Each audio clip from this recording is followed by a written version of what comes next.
ষষ্ঠ ভাগটি হচ্ছে কেন্দ্রমুখী জলনির্গম প্রণালী। বিশেষ করে সরার মতো আকৃতি বিশিষ্ট যে অববাহিকা, তার চারপাশ দিয়ে উচ্চভূমিতে সৃষ্ট নদীগুলির ভূমি ঢাল অনুসারে অববাহিকার মধ্যভাগে বা তার কেন্দ্রের দিকে যে নদীগুলি প্রবাহিত হয়ে নদী নকশা তৈরি করে তাকে কেন্দ্রমুখী জলনির্গম প্রণালী বা সেন্ট্রিপটাল ড্রেনেজ প্যাটার্ন বলা হয়। বৈশিষ্ট্যের প্রথম হচ্ছে বেসিন বা অববাহিকার মধ্যে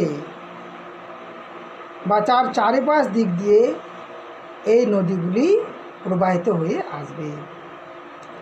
দ্বিতীয়টা হচ্ছে চারপাশের নদীগুলো উচ্চভূমি থেকে অপেক্ষাকৃত ছোট ছোট নদী অবনত স্থানটিতে এসে মিলিত হবে। মানে যে সমস্ত অঞ্চল নিচু সেই সমস্ত অঞ্চলে এসে মিশবে। তৃতীয়ত হচ্ছে বেসিন বা অববাহিকা অঞ্চলে বা ওটা ছাড়াও উষ্ণ মরুভূমি অঞ্চলে বা শুষ্ক প্লাবনভূমি অঞ্চলেও এই রকম হ্রদের সৃষ্টি করে এরূপ জলনির্গম প্রণালীও তৈরি হতে পারে। চতুর্থ ভাগটি হচ্ছে যে সমস্ত অঞ্চলে বা অঞ্চল চুনাপাথর দ্বারা নির্মিত বা শৃঙ্খলের মধ্যে দিয়ে এই রকম জলনির্গম প্রণালীও তৈরি হতে পারে, বা আগ্নেয়গিরির বৃহৎ জ্বালামুখকে কেন্দ্র করেও এইরকম জলনির্গম প্রণালীও তৈরি হতে পারে। পঞ্চমটি হচ্ছে কেন্দ্রমুখী জলনির্গম প্রণালীটি সমস্ত নদীগুলোই কী হবে, অন্তর্বাহী নদী হবে। উদাহরণ হিসাবে আমরা বলবো যে ভারতের উত্তরাখণ্ডের দেরাদুন উপত্যকায় এই রকম বৃহৎ সমভূমি বা সমভূমি অঞ্চলে কেন্দ্রমুখী জলনির্গম প্রণালী দেখতে পাওয়া যায়। সপ্তমটি হচ্ছে বা সপ্তম ভাগটি হচ্ছে কেন্দ্র বিমুখী জলনির্গম প্রণালী, রেডিয়াল ড্রেনেজ প্যাটার্ন। অনেক ক্ষেত্রে কোনো গম্বুজাকৃতি পর্বত বা উচ্চভূমি অর্থাৎ শঙ্কু আকৃতি যে সমস্ত পাহাড়ের চারিপাশে তা ঢাল বেয়ে অসংখ্য ছোট ছোট নদী কি হয়, বাইরের দিকে বা তার চারিপাশে প্রবাহিত হয়। আর এই প্রবাহিত দ্বারা যে নদী নকশা তৈরি করে তাকেই কেন্দ্র বিমুখী জলনির্গম প্রণালী বা রেডিয়াল ড্রেনেজ প্যাটার্ন বলা হয়। প্রথম বৈশিষ্ট্যতে হচ্ছে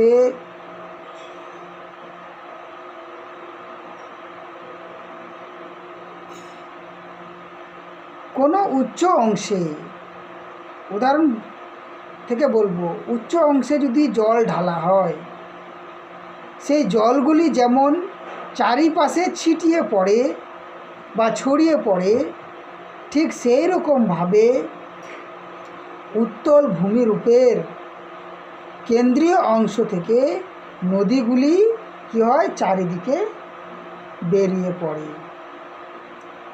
দ্বিতীয় ভাগটি হচ্ছে বা দ্বিতীয়টি হচ্ছে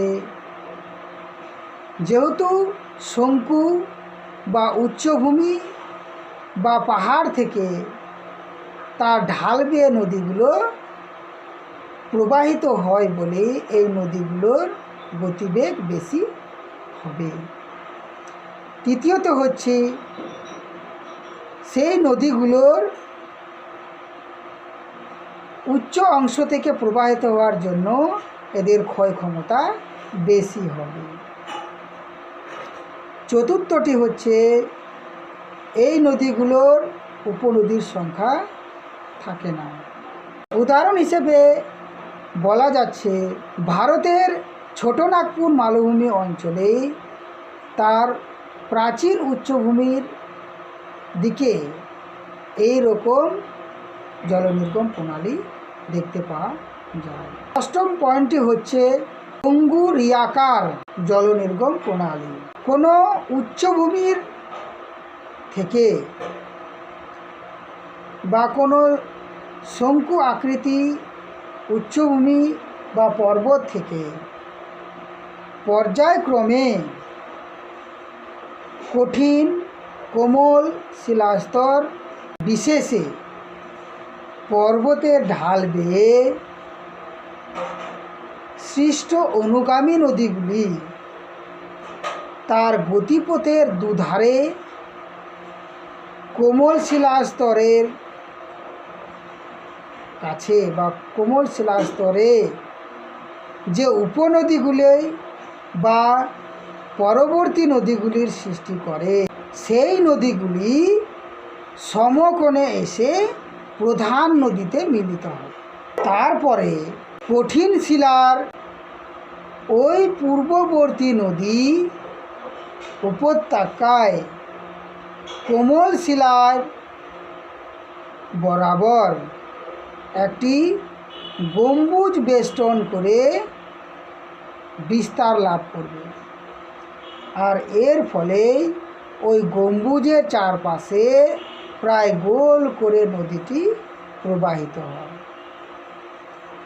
আর যেরূপ নকশার ফুটে ওঠে বা পরিস্ফুট হয় তা আংটির মতো বলে একে অঙ্গুরিয়াকার জলনির্গম প্রণালী বা অ্যানুলার ড্রেনেজ প্যাটার্ন বলা হয়।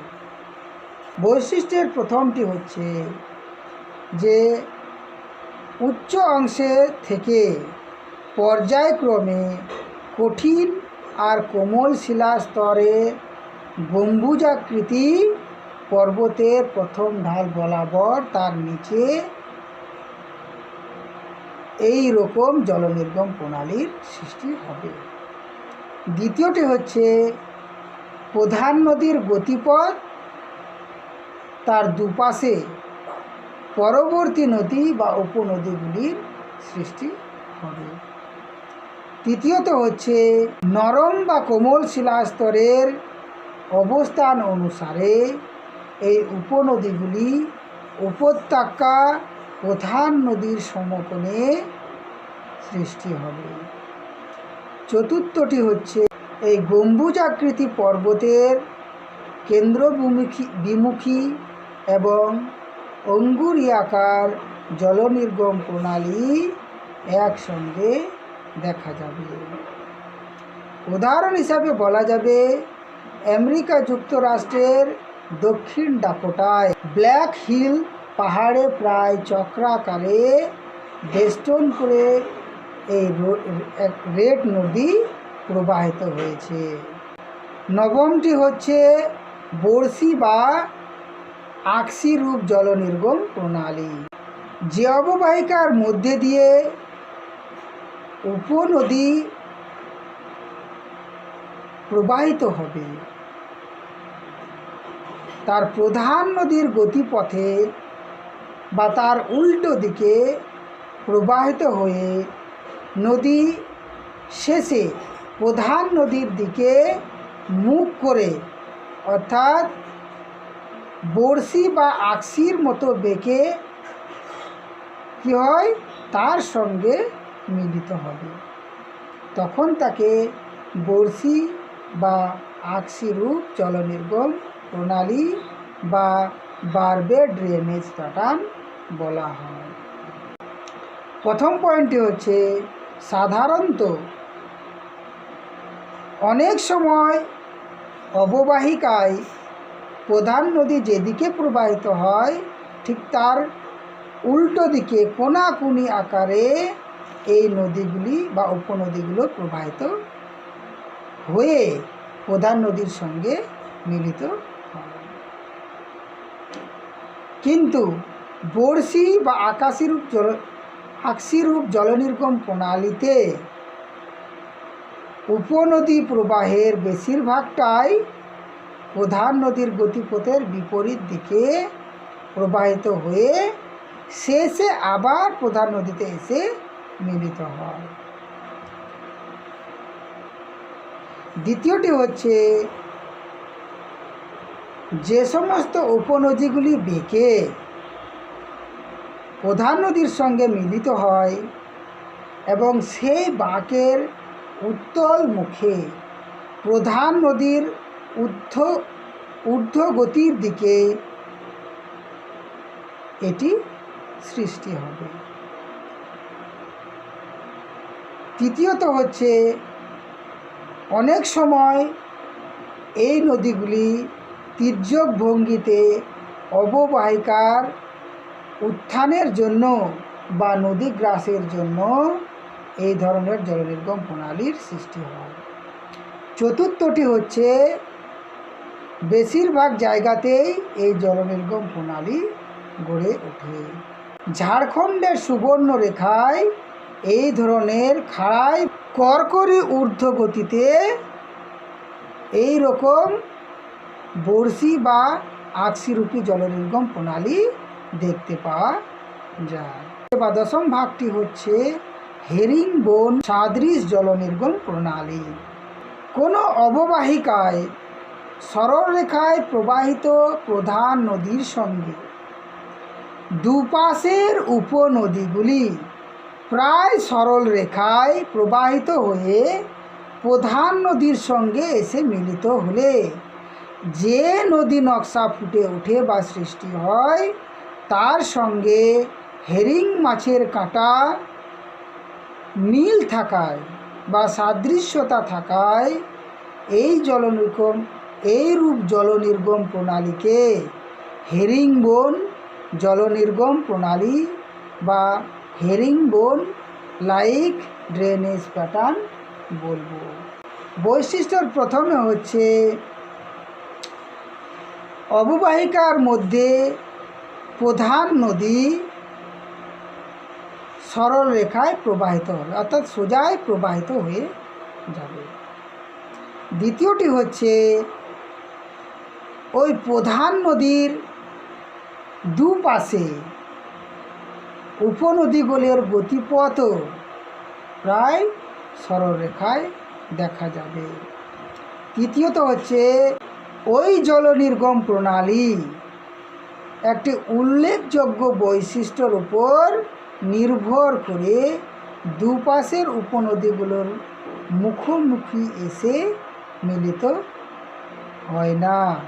উদাহরণ হিসাবে বলা যাবে, কাশ্মীর উপত্যকায় ঝিলাম নদীর ঊর্ধ্ব প্রবাহে এই ধরনের জলনির্গম প্রণালী দেখতে পাওয়া যায়। 11তম ভাগটি হচ্ছে জটিল জলনির্গম প্রণালী, কমপ্লেক্স ড্রেনেজ প্যাটার্ন। যখন কোনো অববাহিকায় বিভিন্ন অংশে অনেক প্রকার মৃত্তিকা গঠনের জন্য সেখানকার নিচের শিলাগুলি বিভিন্ন অংশে নানা ধরনের জলনির্গম প্রণালী গড়ে উঠলে আর সেই অববাহিকার সঙ্গে এসে এক প্রকার জলনির্গম প্রণালী সৃষ্টি হলে সামগ্রিকভাবে একটি জটিল জলনির্গম প্রণালীর উদ্ভব হবে। তাকেই জটিল জলনির্গম প্রণালী বা কমপ্লেক্স ড্রেনেজ প্যাটার্ন বলা হয়। প্রথমটি হলো, এই অঞ্চলে যে জলনির্গম প্রণালী সৃষ্টি হয়েছে সেই জায়গায় জাফরিরূপী, আরেক জায়গায় বৃক্ষরূপী, আরেক জায়গায় আয়তাকার ক্ষেত্ররূপী এরকম জলনির্গম প্রণালীর সৃষ্টি হবে। মানে একই রূপ জলনির্গম প্রণালী সেখানে তৈরি হবে না। অনেক রূপ জলনির্গম প্রণালীর সৃষ্টি হবে।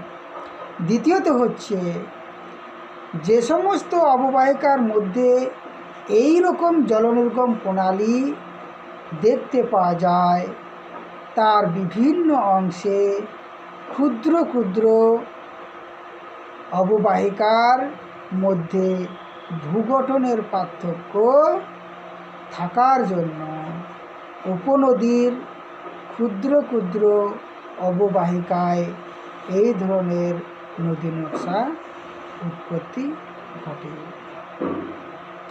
উদাহরণ হিসেবে বলা যায় যে ছোটনাগপুর মালভূমিতে কেওল নদী অববাহিকায় এই ধরনের জটিল জলনির্গম প্রণালী দেখতে পাওয়া যায়। 12তম ভাগটি হচ্ছে বিশৃঙ্খল জলনির্গম প্রণালী, ড্রেনেজ প্যাটার্ন। তুষার যুগে যে সমস্ত অঞ্চলে বরফে ঢাকা পড়ে গিয়েছে, সেখানকার হিমবাহের ক্ষয়কার্যের ফলে বা তার আগে নদী ব্যবস্থা বিলোপ ঘটেছিল বা শেষ হয়ে গেছিল। তারপরে যখন হিমযুগটা শেষ হয়ে এলো বা শেষ হয়ে যায়, তখন সেই সমস্ত অঞ্চলে অসংহত বা এলোমেলো নদী ব্যবস্থা গড়ে উঠেছে, যাকে বিশৃঙ্খল জলনির্গম প্রণালী বা ড্রেনেজ প্যাটার্ন বলা হয়। বৈশিষ্ট্য হচ্ছে, এই নদীগুলি হিম গলে যাওয়ার ফলে গ্রাভরেখার আশেপাশে হ্রদ বা জলাভূমির সৃষ্টির ফলে দু একটি ছোট বড় নদী এসে পড়ে। দ্বিতীয়টি হচ্ছে, হ্রদ বা জলা একদিকে একটি ছোট নদী এসে পড়ে আর অন্যদিকে হ্রদ থেকে একটি নদী বেরিয়ে যায়, মানে একটা নদী এসে ঢুকলো আর সেখান থেকে আবার অন্যদিকে নদীটি বেরিয়ে চলে গেল।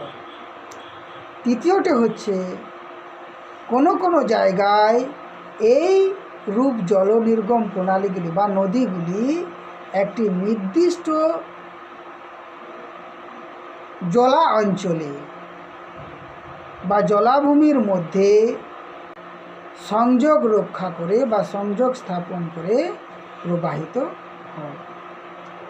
চতুর্থটি হচ্ছে, সেখানকার জলনির্গম প্রণালী হিসাবে যে নদীগুলি প্রবাহিত হচ্ছে তার নির্দিষ্ট একটা গতিপথ তৈরি হয় না। আর এই রকমভাবেই সেই সমস্ত ভূমিরূপ অঞ্চলে অনিয়মিত জলনির্গম প্রণালীর সৃষ্টি হয় বা বিশৃঙ্খল জলনির্গম প্রণালীর সৃষ্টি হয়। উদাহরণ হিসেবে বলা যাচ্ছে, দক্ষিণ ভারতের কিছু জায়গায় এই রকম প্যালিওজোয়িক যুগে জলনির্গম প্রণালী বা পার্মোকার্বনিফেরাস হিম যুগে বিনষ্ট হওয়ার পরে এই জায়গায় উষ্ণ যুগের বিশৃঙ্খল জলনির্গম প্রণালীর সৃষ্টি হয়েছে। দ্বিতীয় ভাগটি হচ্ছে, তাহলে আমরা প্রথম ভাগটি আলোচনা করে সমাপ্ত করলাম। দ্বিতীয় ভাগটি হচ্ছে শিলা গঠনের সঙ্গে সামঞ্জস্যহীন জলনির্গম প্রণালী বা নদী নকশা, drainage pattern formed not in conformity with the underlying structure। পৃথিবীর পৃষ্ঠের এমন কিছু জলনির্গম প্রণালীর সৃষ্টি হয় যা আমাদের পৃথিবীর পৃষ্ঠের ভূমিভাগকে সামঞ্জস্য না রেখেই তৈরি হয়, যা সামঞ্জস্যহীন হয়েই থাকে। এইরকমভাবে দুটি রূপেই নদী গড়ে ওঠে বা দু রকমই ভাগ করা যায়। প্রথম ভাগটি হলো পূর্ববর্তী নদী জলনির্গম প্রণালী, আর দ্বিতীয়টি হচ্ছে আরোপিত নদী জলনির্গম প্রণালী। প্রথম ভাগটি আমরা আলোচনা করব। যে সমস্ত নদী পৃথিবীর ভূগঠনের নিয়ম না মেনেই প্রবাহিত হয়, অর্থাৎ যেদিক দিয়ে প্রবাহিত হচ্ছে সেদিক দিয়েই নতুন করে যদি নদী ভূমিরূপ উত্থিত হলেও সেখানকার ভূগঠনিক প্রবণতাকে তথা নির্দেশকে অনুসরণ না করে নিজের উপত্যকাকে গভীরভাবে কেটে আগেকার গতিপথকে বজায় রাখতে সমর্থ হয় তাকে পূর্ববর্তী নদী বলা হয়। Drainage pattern of antecedent river. প্রথমটি হচ্ছে এই জলনির্গম প্রণালী আবহবিকার ভূগঠনের প্রবণতা বা নির্দেশ অনুসরণ করে মূল নদীতে প্রবাহিত হয় না। দ্বিতীয়টি হচ্ছে মূল নদীর গতিপথে একটি নির্দিষ্ট অংশে পর্বত শ্রেণীকে বা পাহাড়কে বা যে ঢালই তার কাছে আসুক না কেন তাকে আড়াআড়িভাবেই অতিক্রম করবে। তৃতীয়ত হচ্ছে ওই পর্বতগুলিকে সে গভীরভাবে কেটে গিরিখাত সৃষ্টি করবে। চতুর্থটি হচ্ছে এই নদীতে অসংখ্য উপনদী এসে মিলিত হয়। উদাহরণ হিসেবে বলা যায় ব্রহ্মপুত্র, সিন্ধু, শতদ্রু, তিস্তা প্রভৃতি হলো পূর্ববর্তী নদী। আরোপিত নদী জলনির্গম প্রণালী। Drainage pattern of superimposed river. সমুদ্র গর্ভে পাললিক শিলা গঠিত হয়। সেই শিলা পরবর্তী যুগে নদীর সঙ্গে একটা সামঞ্জস্য বিধান করে নদী রূপ বা নদী প্রবাহিত সহযোগিতা করে। আর ওই রকম গঠন অনুসারে উপরের শিলাস্তরে অর্থাৎ যে পাললিক শিলাস্তরগুলো ছিল সেই পাললিক শিলাস্তরে সৃষ্ট নদী ব্যবস্থা নিচের শিলা গঠনের সঙ্গে বা তাকে আরোপ করে গঠিত হলে বা সৃষ্ট হলে তাকেই আরোপিত নদী জলনির্গম প্রণালী বা drainage pattern of superimposed river বলে। বৈশিষ্ট্য হলো এই জলনির্গম প্রণালী তার গঠনমূলক প্রবণতা আর নির্দেশ অববাহিকার অনুসরণ করে না। দ্বিতীয়টা হচ্ছে পুরনো যুগের শিলাস্তর থাকায় এটা নতুন যুগে প্রসারিত হয়। তৃতীয়ত